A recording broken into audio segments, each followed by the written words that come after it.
Halo Malaysia, selamat pagi, salam sejahtera Malaysia. Malaysia kita punya, cintai Malaysiaku, kita jaga kita. Sebelum kita mulakan berita hangat pada hari ini, untuk anda yang baru pertama kali, silalah untuk sudi tekan butang subscribe, like dan share. Sila juga tinggalkan komen anda kerana setiap komen anda amatlah dihargai. Berita hangat hari ini daripada channel ini, Denyut nadi suara rakyat bergema terus-menerus di dalam channel ini. Setiap hari kita membawakan berita-berita terbaru yang pastinya dinantikan oleh seluruh rakyat Malaysia. Kita akan mulakan berita kita. 1, 2, 3. Berita mula sekarang. Salam sejahtera Malaysia, berita terkini perkembangan mengenai kes kapal perang untuk TLDM. Berita terkini baru diterima sebentar tadi, 10 Ogos 2022. Bekas Panglima TLDM kata upacara namakan kapal tidak siap adalah tradisi. Berita penuh. Seorang bekas Panglima Tentera Laut tampil menjelaskan bahawa pelancaran dan penamaan sesebuah kapal perang sebelum ia siap sepenuhnya adalah satu tradisi dan praktis Tentera Laut Diraja Malaysia setelah sekian lama. Tan Sri Dr. Ahmad Kamarulzaman Ahmad Badarudin yang juga adalah Panglima Tentera Laut ke-16 dalam satu kenyataan pada hari ini berkata, tradisi itu bukan sahaja diamalkan oleh TLDM, malah ia juga amalan biasa di negara-negara yang lain. Beliau berkata demikian bagi menjawab tuduhan sesetengah pihak bahawa upacara penamaan dan pelancaran kapal tempur pesisir pantai LCS TLDM di pengkalan TLDM Lumut Perak pada 2017 membuktikan berlaku penipuan. Mengulas lanjut, Ahmad Kamarulzaman berkata beliau terpanggil untuk menjawab tuduhan itu bagi membetulkan persepsi semua pihak bagi melindungi maruah dan nama baik TLDM. Kata beliau, saya tahu visual pelancaran kapal LCS di Lumut pada tahun 2017 menjadi perhatian semula sejak akhir-akhir ini. Saya sebagai Panglima TLDM turut hadir pada upacara itu. Maklum balas orang awam tentang di mana kapal, kenapa lancar kalau masih tak siap, ini saya boleh faham dan hormati. Katanya lagi, penting untuk saya beritahu fakta sebenar supaya orang awam tidak terus keliru akibat kenyataan sesetengah pihak yang bersifat populis dan politiking, katanya. Tambah beliau, pelancaran dan penamaan sesebuah kapal perang sebelum siap sepenuhnya adalah tradisi serta praktis TLDM sejak sekian lama. Katanya lagi, bukan kali pertama di Lumut pada tahun 2017, malah ini juga adalah amalan biasa di negara-negara lain. Sebab itu, perkara ini juga disebut oleh Kapten Bersara IR Azhar Jumaat iaitu pengarah projek LCS dalam sesi menghadap Jawatan Kuasa Kira-kira Wang Negara PAC pada 11 Disember 2021 yang lalu, katanya. Menurut Ahmad Kamarulzaman lagi, pelancaran kapal LCS yang dibina oleh Naval Group untuk kerajaan UAE di Perancis juga menggunakan kapal yang belum siap sepenuhnya. Jadi tuduhan kononnya pelancaran LCS di Lumut pada 2017 dilaksanakan untuk tipu dan kelirukan orang ramai adalah tidak benar, katanya. Kapal yang dilancarkan di Lumut ketika itu ialah kapal LCS-1 sebenar yang sedang dalam proses pembinaan, bukan dummy tiruan. Ini termasuk mas tiang yang dikabarkan palsu, katanya. Tambahnya, semua perkara itu sudah dijelaskan semasa sesi bersama PAC sebelum ini dan beliau berharap tidak ada pihak sengaja menimbulkan isu demi kepentingan sendiri sehingga sanggup mengelirukan orang ramai. Laporan PAC sebelum ini telah mendedahkan LCS yang pernah dilancarkan pada 2017 sebenarnya dalam keadaan tidak siap. Pengerusi PAC Wong Kah-Wo dipetik berkata berdasarkan prosiding yang dijalankan, pihaknya mendapati LCS 1 disahkan siap tidak sampai 44%. Justru beliau merumuskan bahawa upacara penamaan dan pelancaran LCS terbabit seperti yang dinyatakan saksi hanya memberi persepsi kepada umum bahawa kapal berkenaan sudah siap. Berikutan itu, beberapa pihak termasuk Parti Pemuda Parti Amanah Negara Amanah Perak mendakwa pendedahan oleh PAC itu telah membuktikan bahawa berlaku penipuan bagi menjayakan acara berkenaan. Perkara itu juga didakwa mencemarkan imej institusi di Raja Perak kerana majlis itu telah disempurnakan oleh Raja Permaisuri Perak Tuanku Zahra Salim sambil disaksikan oleh Sultan Perak Sultan Nazrin Muizzuddin Shah. Dalam majlis penamaan itu, LCS pertama milik TLDM dinamakan kapal Maharaja Lela. Sekian berita, salam sejahtera Malaysia. Malaysia kita punya, cintai Malaysiaku, kita jaga kita. Jangan lupa tekan butang subscribe, like dan share. Sila juga tinggalkan komen anda kerana setiap komen anda amatlah dihargai. Denyut Nadi Suara Rakyat bergema di channel ini. Kita jumpa lagi. Bye-bye.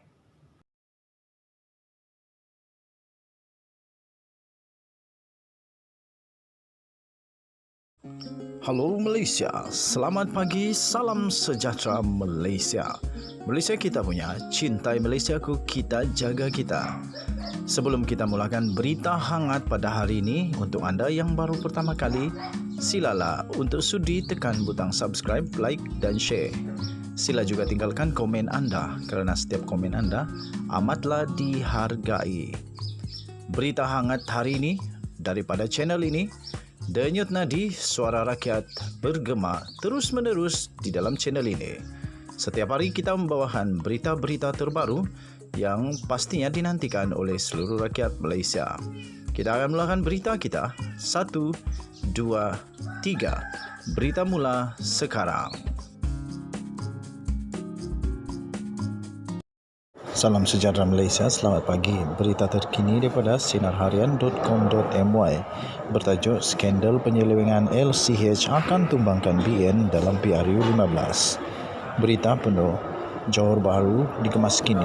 Skandal penyelewengan projek pembinaan kapal tempur pesisir LCH yang bernilai 9 bilion ringgit Malaysia akan menjadi ribut yang membadai dan mungkin boleh menumbangkan Barisan Nasional BN pada pilihan raya umum ke-15 PRU 15 nanti. Demikian kata daripada seorang ahli parlimen daripada Pasir Gudang, iaitu Hassan Abdul Karim berkata, skandal terbaru itu akan memberi kesan yang besar apatah lagi timbul menjelang PRU 15 yang desas-desusnya bakal diadakan tidak lama lagi.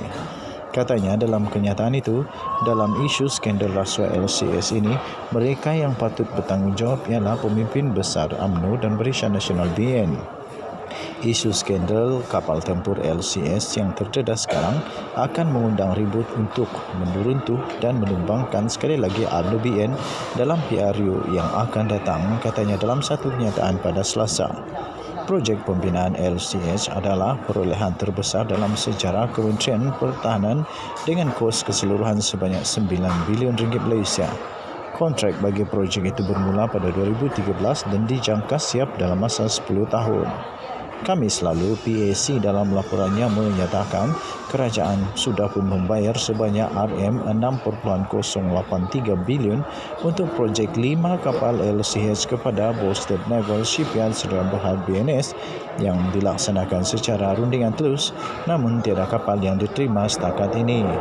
Pengerusi PAC Wong Kah Foh mendedahkan lebihan kos projek LCS yang berjumlah 1.4 bilion ringgit Malaysia dengan 400 juta ringgit Malaysia telah digunakan untuk membayar hutang lama daripada projek kapal peronda yang lama.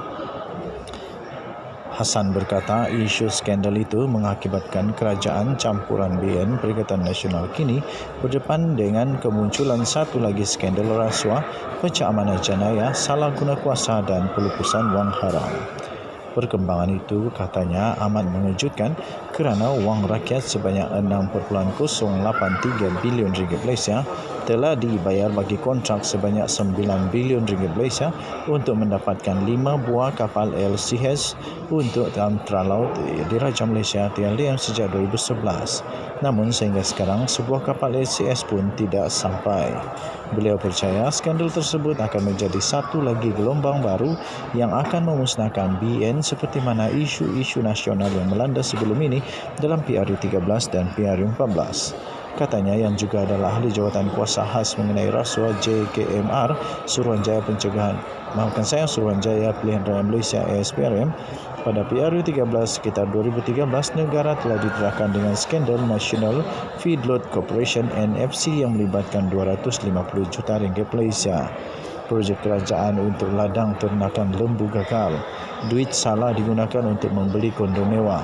Akibatnya rakyat marah. Natijanya UMNO BN hilang 5 negeri dan hilang majoriti 2/3 di parlimen katanya. Katanya dalam pada PR14 pula pada sekitar 2018 pula, negara telah didedahkan pula dengan isu rasuah 1MDB, One Malaysia Development Berhad yang merupakan skandal kriptokrasi terbesar dalam sejarah dunia. Akibatnya rakyat marah sekali lagi. Natijanya bukan saja UMNO BN kalah di Johor, Melaka, Negeri Sembilan, Selangor, Perak, Kedah, Pulau Pinang, Kelantan, Terengganu dan Sabah, tetapi juga kalah di peringkat kerajaan persekutuan di Putrajaya dan menjadi pembangkang, katanya lagi.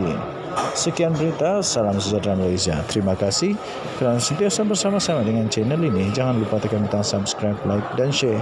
Kita jaga kita Malaysia kita punya. Sila tinggalkan komen anda kerana komen anda amatlah dihargai. Dengar nadi suara rakyat bergema di channel ini. Kita jumpa lagi. Bye-bye.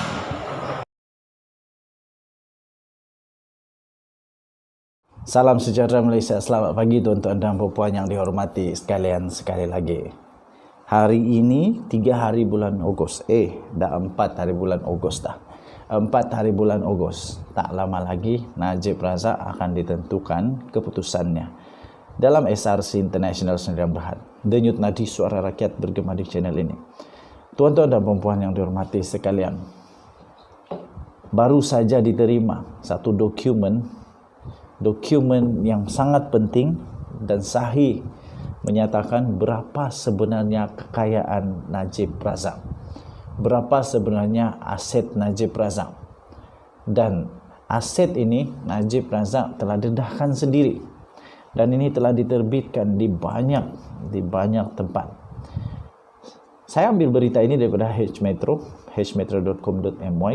Najib mendedahkan aset sebanyak 4.49 juta ringgit Malaysia. Datuk Seri Najib Tun Razak telah mendedahkan aset yang dimiliki oleh beliau, antaranya adalah deposit kepada Amanah Saham Nasional Berhad ASN, beberapa lot tanah dan rumah serta kereta mewah iaitu Mercedes-Benz dan Bentley Continental Flying Spur yang kesemuanya dianggarkan bernilai 4.49 juta ringgit Malaysia. Bekas Perdana Menteri itu telah membuat pendedahan berkenaan selepas SRC International dan sebuah anak syarikatnya iaitu Gandingan Mentari Sdn Berhad selaku plaintiff memperoleh perintah injuksi Mareva daripada Mahkamah Tinggi di sini untuk menghalang beliau daripada memindahkan atau melupuskan mana-mana asetnya yang bernilai sehingga 42 juta ringgit. Tuan-tuan dan puan yang dihormati sekalian, injuksi Mareva adalah perintah sementara yang mengekang Datuk Seri Najib Tun Razak selaku defendant daripada melupuskan sehingga keputusan dicapai dalam kes antara plaintiff dan defendant. Berdasarkan dokumen yang telah diperolehi oleh pihak media hari ini, Najib Razak yang ketika ini berumur 69 tahun telah mendedahkan bahawa aset miliknya di dalam afidavit tambahan yang difailkan menerusi Tetuan Syafiq & Co pada 20 Julai yang lalu. Antara aset yang dimiliki oleh Najib Razak adalah lot dan rumah di Pekan, di Kuantan dan Genting Highland di Pahang serta di Semenyih Selangor yang keseluruhannya bernilai lebih kurang RM460,000 Malaysia. Selain itu tuan-tuan dan puan yang dihormati sekalian, Najib Razak turut memiliki 5 kereta, iaitu 4 Mercedes-Benz dan sebuah kereta Bentley Continental Flying Spur yang diperolehi sebagai hadiah lagi. Sebuah motosikal Honda EX5 dan motosikal Kawasaki yang diperolehi sebagai hadiah yang bernilai RM252,000. Selain itu, beliau turut memiliki wang tunai berjumlah 1.2 juta ringgit Malaysia di dalam akaun Afin Bank dan wang pelaburan dalam Amanah Saham Nasional Berhad berjumlah 2.5 juta. Perkara itu kemudian telah disahkan. Ini telah disahkan oleh peguam Najib sendiri, iaitu Muhammad Farhan Muhammad Syafi ketika dihubungi oleh media. Tuan-tuan dan puan-puan, Muhammad Farhan turut memaklumkan prosiding hari ini di hadapan Hakim Datuk Amar Jed Singh ditetapkan untuk perbicaraan bagi permohonan untuk penangguhan prosiding kes saman SRC terhadap Najib. Ini kes saman. Aduh, banyak betul kes Najib ni. Bagaimanapun pihaknya menarik balik permohonan itu. Katanya kami menarik balik permohonan itu dengan syarat untuk memfailkan pembelaan kami dalam tempoh 2 bulan katanya. Mahkamah kemudian telah menetapkan pada 13 Oktober ini untuk pengurusan kes saman itu katanya. Pada 24 Mac yang lalu, tuan-tuan dan puan, Pesuruhjaya Kehakiman iaitu Datuk Muhammad Arif Amran Arifin yang membenarkan permohonan SRC dan gandingan mentari dalam saman SRC ke atas Najib. Ini saman bukan SRC yang Najib dah dikenakan penjara itu, bukan. Ini perkara lain. Okey. Mengarahkan ahli Parlimen Pekan itu untuk mendedahkan kepada peguam SRC secara bertulis aset beliau di dalam atau di luar Malaysia yang bernilai sehingga 42 juta dalam 30 hari selepas perintah itu diserahkan kepadanya. Muhammad Arif Imran turut mengarahkan Najib supaya tidak mengalih, tidak melupuskan, tidak mengendali atau tidak mengurangkan nilai asetnya di dalam dan di luar Malaysia itu sekitar sehingga 42 juta ringgit Malaysia sehingga keputusan akhir saman itu dikeluarkan. Najib juga dibenarkan mengeluarkan dan membelanjakan wang daripada sebuah akaun bank atau sumber lain yang tidak melebihi RM100,000 sebulan untuk perbelanjaan sara hidup dan guaman yang mahkamah ini menyatakan ia adalah termasuk dalam perintah injeksi marif Amerika sementara diperolehi oleh One Malaysia Development Berhad 1MDB. SRC adalah syarikat 1MDB dan gandingan mentari Sdn Berhad adalah anak syarikat milik penuh SRC. Memfailkan writ saman itu terhadap Najib pada 7 Mei tahun lalu, tuan-tuan dan puan. Mereka mendakwa bahawa Najib telah melakukan pecah amanah, menyalahgunakan kuasa dan memperoleh manfaat pribadi daripada dana SRC selain telah menyelewengkan dana berkenaan. Apa yang akan terjadi kepada Datuk Seri Najib Tun Razak selepas ini? Yang pasti, tuan-tuan dan puan-puan yang dihormati sekalian, ramai orang duk kata kepada saya, nak kesian apa? Tapi saya manusia biasa. Saya memang kesian kerana pertama, saya tidak dapat nafikan bahawa Datuk Seri Najib Tun Razak memang ada banyak jasa kepada rakyat Malaysia. Kerana itu saya rasa kesian dengan dia. Pada awal, pada pertengahan pentadbiran sangat bagus. Tapi akhirnya, beliau telah terpalit dengan banyak kes 1MDB, penyelewengan wang, pengubahan wang haram, salah guna kuasa, pecah amanah, banyak lagi yang beliau sedang hadapi sekarang. Jadi sekarang tuan-tuan dan puan-puan, berapa banyak Najib Razak perlu lalui di mahkamah? Amat banyak. SRC International, dia sudah pecah amanah, yang ini disaman jadi 2. Kemudian 1MDB Tenuh.